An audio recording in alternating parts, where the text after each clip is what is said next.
Sa araw-araw na imumulat ko ang aking mga mata para harapin ang bagong umaga. Para bang pinangungunahan ko na ang araw sa agad na paglubog nito. Mula sa canvas ng bagong liwanag, ito'y unting-unting nagbabago at dumidilim. Kaya paano pa ako magkakaroon ng pag-asa sa buhay na sa simula lang maliwanag at masaya? Ganito lang ang buhay na nakatulala sa kawalan. Wala nang nararamdaman.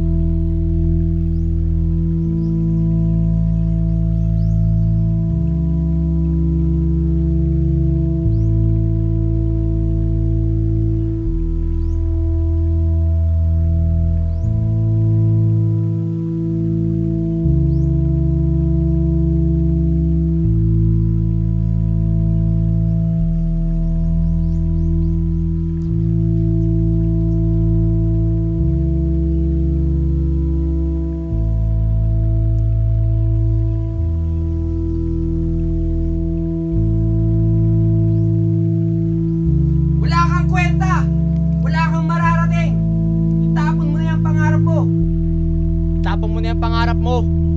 Wala kang mararating. Inutil! Tama na yan! Walang patutunguhan yan. Sasayang ka lang ng oras mo dyan.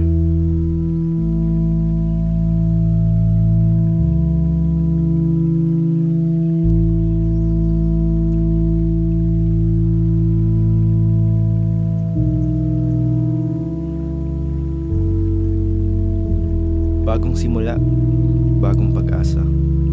Mahirap panindigan, mahirap paniwalaan. Parang ang hirap harapin kung paano ulit magsisimula ng panibagong ilaw sa dilim ng buhay ko ngayon. Para bang isang bangungot na hindi ko matakasan. Parang bangin na hindi ko maahunan. Parang isang lagusang walang katapusan.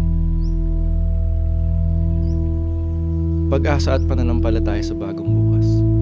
Iyan na lamang ang mga bagay na nagbibigay sa akin ng lakas para harapin ang buhay. At silayang muli ang pagsikat at paglubog ng araw na wala pa rin ako maramdaman. Siguro nga't nahihilom ang mga sugat, pero sa huli ay nag-iiwan lamang ito ng mga bakas.